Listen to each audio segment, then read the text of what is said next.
നിങ്ങൾ ഈ ഫോട്ടോയിൽ കാണുന്ന കുട്ടി 25 വയസ്സുള്ള മേഘ. തിരുവനന്തപുരം ഇൻ്റർനാഷണൽ എയർപോർട്ടിലെ intelligence bureau officer in immigration department, IB ഓഫീസറാണ്. സോ ഈ ഒരു വയസ്സിൽ തന്നെ അവർ ആ ഒരു പൊസിഷൻ അച്ചീവ് ചെയ്യണം എന്നുണ്ടെങ്കിൽ വളരെ വലിയ ഹാർഡ് വർക്ക് അവർ ചെയ്തിട്ടുണ്ടാവും. നല്ല സ്റ്റൂഡിയസ് ആയിട്ടുള്ളൊരു കുട്ടിയായിരിക്കും. സോ മെൻ്റൽ സ്ട്രെങ്ത്തും കാര്യങ്ങളൊക്കെ നമുക്ക് ഇത് വെച്ച് കമ്പയർ ചെയ്യാൻ പറ്റുമെന്ന് ചോദിച്ചു കഴിഞ്ഞാൽ എനിക്കറിയില്ല. ബിക്കോസ് റീസെൻ്റ് ആയിട്ടുള്ള ഒരുപാട് കേസുകളിൽ നല്ല നോളേജുള്ള, നല്ല സ്റ്റൂഡിയസ് ആയിട്ടുള്ള, നല്ല IQ ഉള്ള, നല്ല സ്റ്റഡീസിലൊക്കെ വളരെയധികം നന്നായിട്ട് ചെയ്യുന്ന ആളുകൾക്കടക്കം ഇമോഷണൽ മെൻ്റൽ സ്ട്രെങ്ത് എന്ന് പറഞ്ഞ കാര്യത്തിൽ വളരെ വീക്കായിട്ടുള്ളൊരു സ്റ്റേജിൽ നമ്മൾ കണ്ടിട്ടുണ്ട് പല കേസുകളിലായിട്ട്. സോ ഇവിടെ ഈ കുട്ടിക്ക് എന്താ സംഭവിച്ചതെന്ന് വെച്ച് കഴിഞ്ഞാൽ, ഈ കുട്ടി ഡ്യൂട്ടി കഴിഞ്ഞ്, നൈറ്റ് ഡ്യൂട്ടി ആയിരുന്നു, ഡ്യൂട്ടി കഴിഞ്ഞ് തിരിച്ച് പോകുന്ന വഴിക്ക്, കുട്ടി സ്റ്റേ ചെയ്യുന്ന സ്ഥലത്തേക്ക് തിരിച്ച് പോകുന്ന വഴിക്ക് തിരുവനന്തപുരത്ത് പേട്ടയും ചാക്കി ഈ 2 ലൊക്കേഷൻ്റെ ഇടയിലുള്ള റെയിൽവേ ക്രോസിൽ ഫോൺ വിളിച്ചുകൊണ്ട് നടന്നു പോകുന്ന വഴിക്ക് പെട്ടെന്ന് ട്രെയിൻ വരുന്നത് കണ്ടപ്പോൾ ചാടി റെയിൽ ലൈനിലേക്ക് കിടന്ന് അങ്ങനെ ആ കുട്ടി ജീവൻ അവസാനിപ്പിക്കുക എന്നുള്ളതാണ് നമുക്ക് കിട്ടിയ വിവരം.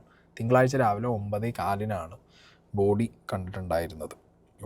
പോലീസുകാർ അവിടെ ചെല്ലുന്നു, സിവിൽ ഏവിയേഷൻ ID എടുത്ത് നോക്കുന്നു. അങ്ങനെ ഈ കുട്ടിയുടെ ബാക്കി വേറെ ബോട്ട്സ് കിട്ടുന്നു. ഫോൺ കയ്യിലുണ്ടായിരുന്നു, ആ ഫോൺ മൊത്തം ഛിന്ന ഭിന്നമായിട്ടുള്ളൊരവസ്ഥയിലാണ്. സോ അതിൻ്റെ കാര്യങ്ങളൊക്കെ ഇനി പോലീസ് ഇൻവെസ്റ്റിഗേഷനും കാര്യങ്ങളൊക്കെ ആയിട്ട് അവർ ഫൈൻഡ് ഔട്ട് ചെയ്യേണ്ട കുറേ കാര്യങ്ങളും സംഭവങ്ങളൊക്കെ ഉണ്ട്.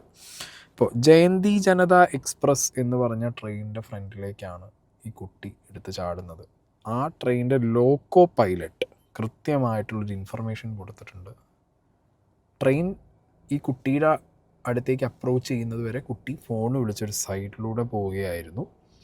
സഡൻലി കുട്ടി ചാടി റെയിൽവേ ട്രാക്കിലേക്ക് ചാടി റെയിൽ ലൈനിൽ കിടന്ന്, അങ്ങനെയാണ് ഈ ഒരു ഇൻസിഡൻറ്റ് ഉണ്ടായതെന്നാണ് ലോക്കോ പൈലറ്റ് കൊടുത്തിട്ടുള്ള ഫസ്റ്റ് ഇൻഫർമേഷൻ. ഇനി ഈ ഒരു വിഷയത്തിൽ IB ഓഫീസറാണ്. വീട്ടുകാർക്കൊന്നും ഈ കുട്ടിയുടേതായിട്ട് എന്തെങ്കിലും പ്രശ്നങ്ങൾ അല്ലെങ്കിൽ എന്തെങ്കിലും വിഷയങ്ങൾ, ഇപ്പം എത്രയും എന്താ പറയുക, അത്യാവശ്യത്തിലധികം വിഷയങ്ങൾ ഉണ്ടാവാൻ പറ്റുന്ന ഒരു ജോബാണ് ഇൻ്റലിജൻസ് ബ്യൂറോയിലൊരു ഓഫീസർ എന്ന് പറയുന്നത്. അത്യാവശ്യം റിസ്ക്കുള്ള ജോബാണ്. അവരെ പ്ലേസ് ചെയ്തിട്ടുള്ള സ്ഥലങ്ങളും നിങ്ങൾ ശ്രദ്ധിച്ചാൽ മതി. ഇത് ഇമിഗ്രേഷനിലാണ്, എയർപോർട്ടിലാണ്. സോ അത്യാവശ്യത്തിലധികം, ഇപ്പോൾ സാധാരണ എന്താ പറയുക, പോലീസ് ഓഫീസേഴ്സൊക്കെ നടക്കുന്ന പോലെ അങ്ങനെയല്ല. ഇവർക്ക് കുറച്ചുകൂടി എന്താ പറയുക, സീക്രസി കീപ്പ് ചെയ്യുന്ന ഒരു ജോബാണ്. സീക്രട്ടായിട്ട് തന്നെ ആളുകളുടെ ഇടയിൽ IB ഓഫീസേഴ്സ് ഒരുപാടുണ്ടാവും, അവരെ പ്ലേസ് ചെയ്യുന്ന സ്ഥലങ്ങളുണ്ടാവും. സോ അത്യാവശ്യം എന്താ പറയുക, റിസ്ക്കുള്ള പണിയാണ്. അപ്പം അങ്ങനെ ഒരു ജോബ് ചെയ്യാൻ ഈ കുട്ടി ജോലിക്ക് കയറിയിട്ട് ഒരു 13-12 മാസം, 1 വർഷവും കുറച്ച് മാസങ്ങളും ആയിട്ടുള്ളൂ എന്നാണ് ഫാമിലി പറഞ്ഞൊരു ഇൻഫർമേഷൻ. സോ അങ്ങനെയുള്ള സാഹചര്യത്തിൽ എന്തെങ്കിലും ഒരു ത്രെട്ട്, ഭീഷണി, അങ്ങനെ എന്തെങ്കിലും കാരണം കൊണ്ടാണോ ഈ കുട്ടിക്ക് ഈ ഒരു അവസ്ഥ വന്നത് എന്നുള്ളത് ഫാമിലി അങ്ങനെയുള്ള കാര്യങ്ങളൊന്നും എന്ത് ചെയ്യുന്നില്ല, പറയുന്നില്ല, അല്ലെങ്കിൽ അവർക്കത് ഡൗട്ട്ഫുള്ളായിട്ട് തോന്നുന്നില്ല. ഈ കുട്ടി സ്ഥിരമായിട്ട് ജോലി കഴിഞ്ഞ് കുട്ടിയുടെ റൂമിലേക്ക് പോകുന്ന റൂട്ടിലെവിടെയും ഈ railway line, railway cross pass ചെയ്യേണ്ടതായിട്ടുള്ള ഒരു കാര്യങ്ങളൊന്നും വീട്ടിൽ പറഞ്ഞിട്ടുമില്ല. അവർക്ക് അങ്ങനെ ഒരു അറിവില്ല സ്ഥിരമായിട്ട് ആ കുട്ടി ആ റൂട്ടിലൂടെയാണോ പോകുന്നത് എന്നുള്ളത്. അവർ ഫാമിലി പറയുന്നത് കുട്ടിക്ക് ആ റൂട്ടിലൂടെ പോകേണ്ട ആവശ്യമില്ല. ബട്ട് എന്തുകൊണ്ട് ഈ കുട്ടി ഇത് ചെയ്യുന്ന ദിവസം ആ റൂട്ടിലേക്ക് പോയി? എന്തുകൊണ്ട് ഫോൺ വിളിച്ച് സൈഡിലൂടെ നടന്നു പോയ കുട്ടി ലോക്കോ പൈലറ്റ് പറഞ്ഞതനുസരിച്ച് ട്രാക്കിലേക്ക്, ട്രെയിൻ അപ്രോച്ച് ചെയ്തപ്പോൾ ട്രാക്കിലേക്ക് ചാടി കയറി കിടന്നു? ഇവിടെയൊക്കെയാണ് ഫാമിലിക്ക് സംശയങ്ങൾ വരുന്നത്. അച്ഛൻ സംസാരിക്കുന്നതിൻ്റെ കുറച്ച്, അതായത് അവർക്കുള്ള ഡൗട്ട് എന്തൊക്കെയാണെന്നുള്ളതൊക്കെ അച്ഛനോട് പറയുന്നുണ്ട്. ഈ കുട്ടിയുടെ അച്ഛൻ ഗവൺമെൻറ് ITI പ്രിൻസിപ്പൽ മധുസൂദനൻ എന്ന് പറഞ്ഞ വ്യക്തിയാണ്. അപ്പോൾ ആ വ്യക്തി സംസാരിക്കുന്നത് നമുക്ക് നോക്കാം. അതായത് അവൾ രാവിലെ സാധാരണ ഷിഫ്റ്റ് കഴിഞ്ഞാൽ നേരെ റൂമിലേക്ക് പോകും. കഴിഞ്ഞ ദിവസം അത് തന്നെയാണ് വിളിച്ചു പറഞ്ഞത്. ഷിഫ്റ്റ് കഴിഞ്ഞ് ഇറങ്ങി വീട്ടിലേക്ക് അല്ലെങ്കിൽ റൂമിലേക്ക് പോകണമെന്ന് പറഞ്ഞു. പക്ഷേ എങ്കിൽ അവൾ പോകുന്ന വഴിക്ക് റെയിൽവേ ട്രാക്കൊന്നും ഇല്ല. ഈ റെയിൽവേ ട്രാക്കിൽ പോകണമെങ്കിൽ അതിൻ്റെ പിന്നിൽ എന്തെങ്കിലും ഒരു ഇതുണ്ടാകും എന്നാണ് നമ്മൾ വിശ്വസിക്കുന്നത്. അതുകൊണ്ടാണ് നമ്മൾ ദുരൂഹത ഉണ്ടെന്ന് പറയുന്നത്. അപ്പോൾ ആ ഒന്ന് അന്വേഷിച്ച് കഴിഞ്ഞാൽ ആ ഫോൺ ആര് ചെയ്തു എന്നറിയാൻ പറ്റും. കാരണം ഫോണിൽ സംസാരിച്ചുകൊണ്ടാണ് ട്രാക്കിൽ കൂടെ നടന്നു എന്നാണ് ദൃക്സാക്ഷികൾ പറഞ്ഞതായിട്ടാണ് അവർ പറയുന്നത്. ഫാമിലിയുടെ ഒരു തോട്ട് ഫോൺ വിളിച്ചിട്ടാണ് പോകുന്നത്. ആ ഫോൺ ആര് ചെയ്തു? ആ കോള് കാരണമാണോ? ആ കോളിൻ്റെ അപ്പുറത്തുണ്ടായിരുന്ന വ്യക്തിയോ അല്ലെങ്കിൽ വ്യക്തികളോ? ഒരു ഫോണിൽ നമുക്ക് കുറേ പേർക്ക് സംസാരിക്കാൻ ലൗഡ് ഇടാം, അല്ലെങ്കിൽ കോൺഫറൻസ് കോൾ ആവാം, എങ്ങനെയാവാം. എന്ത് കോളായിരുന്നു അത്? ആ കോള് കാരണമാണോ ഈ കുട്ടി ഇങ്ങനെ, അതായത് ലോക്കോ പൈലറ്റ് പറഞ്ഞ വെരി ക്ലിയർ ആണ്, നടന്നു പോകുന്ന വഴിക്ക് അറിയാതെ വന്ന് ട്രാക്ക് കയറിയതല്ല, ശബ്ദം കേൾക്കാതെ വന്ന് ട്രാക്ക് കയറിയതല്ല, കൃത്യമായിട്ട് ട്രാക്കിലേക്ക് മരിക്കണം എന്ന് പറഞ്ഞുകൊണ്ട് ചാടി കയറി കിടന്നതാണ്. കിടക്കുന്ന ആ ഒരു പൊസിഷൻ അടക്കം കൃത്യമായിട്ട് പറഞ്ഞു കൊടുത്തിട്ടുണ്ട് ലോക്കോ പൈലറ്റ്. സോ ആ കോളാണോ അതിന് കാരണം? ആ കോളാണെങ്കിൽ അതാര് എന്തിന് എന്നുള്ള സംശയം കൃത്യമാണ് അവർ ഉന്നയിച്ചത്. പിന്നെ അച്ഛൻ സംസാരിക്കുന്ന കൂട്ടത്തിൽ പറയുന്നുണ്ട്, ഈ കുട്ടിയെ റീസെൻ്റ്ലി വീട്ടിൽ വന്നിട്ട് ഒരു ഉത്സവമൊക്കെ അറ്റൻഡ് ചെയ്ത് തിരിച്ചു കൊണ്ടുപോയിട്ട് റൂമിലാക്കിയത് അച്ഛനാണ്. സോ ഇവർക്ക് അത്യാവശ്യം ആ കുട്ടി നിൽക്കുന്ന സ്ഥലവും കാര്യങ്ങളൊക്കെ നല്ല ഫെമിലിയർ ആയിട്ടുള്ളൊരു ഫാദറാണ്. സോ ബാക്കി കൂടി നോക്കാം. പോലീസൊക്കെ പറയുന്നത് ഒരു ദേവസ്വമായിട്ടുള്ള സൗഹൃദ ബന്ധം ഉണ്ടായിരുന്നു, അങ്ങനെ ഒരു ഇതൊക്കെ പോലീസിന്റെ ഭാഗത്ത് വരുന്നുണ്ട്. അത് ഇവര് ട്രെയിനിങ്ങിന് പോയപ്പോൾ ഇവരുടെ ബാച്ചിലുള്ള ഒരാളുമായിട്ട് ചെറിയ ഒരു ഇതുണ്ടായിരുന്നു. അപ്പോൾ അത് ഇടയ്ക്കിടയ്ക്ക് അത് അങ്ങനെ ഒരു ഫോൺ വിളിയൊക്കെ ഉണ്ടായിരുന്നു. അപ്പോൾ ഇനി അതുമായിട്ട് ബന്ധപ്പെട്ടാണോ അന്നേരം വിളിച്ചിരുന്നതെന്നും അത് ഇത് സംഭവിച്ചതെന്നും നമുക്ക് അന്വേഷണത്തിൽ കണ്ടുപിടിക്കണം. അതിനു വേണ്ടിയാണ് നമ്മൾ അന്വേഷണം ആവശ്യപ്പെടുന്നത്. വീട്ടിലൊക്കെ അറിയാമായിരുന്നു ഇങ്ങനെ ഒരു ഇങ്ങനെ വിളിക്കുമെന്ന് നമ്മളോട് പറഞ്ഞിട്ടുണ്ട്. ഹാപ്പി ആയിരുന്നു ലാസ്റ്റ് വിളിക്കുന്ന സമയത്തൊക്കെ. നമ്മളോട് കുഴപ്പം, ഇപ്പൊ ആറ്റുകാലിൽ പോയി പൊങ്കാലയൊക്കെ ഇട്ട് വളരെ സന്തോഷത്തോടു കൂടി തിരിച്ച് നമ്മൾ റൂമിൽ കൊണ്ടുവിട്ടതാണ്. ഈ അച്ഛൻ എവിടെയും അപ്പുറത്തുള്ള സൈഡിൽ പോലീസ് ഇൻവെസ്റ്റിഗേഷൻ്റെ പ്രൈമറി ഫേസിൽ ഈ കുട്ടിയുടെ ഒരു റിലേഷൻഷിപ്പിനെ കുറിച്ച് പറഞ്ഞിട്ടുണ്ടായിരുന്നു. അതായത് ഒരു മലപ്പുറം ബേസ്ഡ് ആയിട്ടുള്ള IB തന്നെ ജോലി ചെയ്യുന്ന ഒരു ഉദ്യോഗസ്ഥനുമായിട്ട് ഈ കുട്ടിക്ക് ഉണ്ടായിരുന്ന ഒരു റിലേഷൻ. വീട്ടിലാണെന്നുണ്ടെങ്കിലും ഇപ്പം അച്ഛൻ പറഞ്ഞ പോലെ തന്നെ അവർക്ക് അറിയാം എന്നുള്ള കാര്യം ആ സംസാരത്തിനകത്തുണ്ട്. പക്ഷേ അത് മാത്രമല്ലെങ്കിൽ ആ വ്യക്തി തന്നെയാണോ വിളിച്ചുകൊണ്ടിരുന്നതെന്നുള്ളതിനൊന്നും ഇവർക്കൊരു ക്ലാരിറ്റി ഇല്ലാത്തതുകൊണ്ട് പെട്ടെന്ന് ഇവർക്കത് അച്ഛനത് വന്നിരുന്ന് അങ്ങോട്ട് ആ വ്യക്തി തന്നെ എന്നുള്ളത് പോയിൻ്റ് ഔട്ട് ചെയ്യാൻ ചിലപ്പോൾ പറ്റുന്നുണ്ടാവില്ല. അതുകൊണ്ടായിരിക്കും അവരങ്ങനെ പറഞ്ഞു വെച്ചത്. എന്താണെങ്കിലും പോലീസ് ഇൻവെസ്റ്റിഗേഷന് ഭാഗമായിട്ട് എല്ലാം ഇൻവെസ്റ്റിഗേറ്റ് ചെയ്യണം. ഓക്കെ, അപ്പോൾ ഇങ്ങനെ ഒരു റിലേഷൻഷിപ്പ് ഉണ്ടെങ്കിൽ ആ റിലേഷൻഷിപ്പ് ബ്രേക്ക് ആവേണ്ട ഒരു അവസ്ഥയിലേക്ക് കാര്യങ്ങൾ പോയിട്ടുണ്ടെങ്കിൽ അറിയില്ല, നമുക്ക് ആരെയും കുറ്റപ്പെടുത്താൻ ഈ ഒരു ഫേസിൽ വന്നിരുന്ന് ഒരിക്കലും സാധിക്കില്ല. ഓക്കെ, അത് പോലീസും ബാക്കി ഇനിയിപ്പോൾ IB ആയതുകൊണ്ട് IBയുടെ വക ഒരു ഇൻവെസ്റ്റിഗേഷനും കാര്യങ്ങളൊക്കെ എന്താണെങ്കിലും വരും. അതൊരു റീസൺ ആയിരിക്കാം, ഒരു റിലേഷൻഷിപ്പിൻ്റെ ബ്രേക്ക് ഡൗൺ. ഇനിയിപ്പോൾ എത്ര ബുദ്ധിയുള്ളതും എത്ര പഠിക്കുന്നതും എത്ര നല്ല പൊസിഷനിൽ ഇരിക്കുന്ന ആളാണെങ്കിലും ഇമോഷണൽ ബ്രേക്ക് ഡൗൺ എന്ന് പറയുന്നത് ഭയങ്കര ഒരു സ്കീമാണ്. സോ മനുഷ്യനാണ്. ഇമോഷൻ ബ്രേക്ക് ഡൗൺ ആകുമ്പോൾ എന്ത് രീതിയിൽ എന്തൊക്കെ ചിന്തിക്കുന്നുള്ളത് നമുക്ക് പറയാൻ പറ്റില്ല.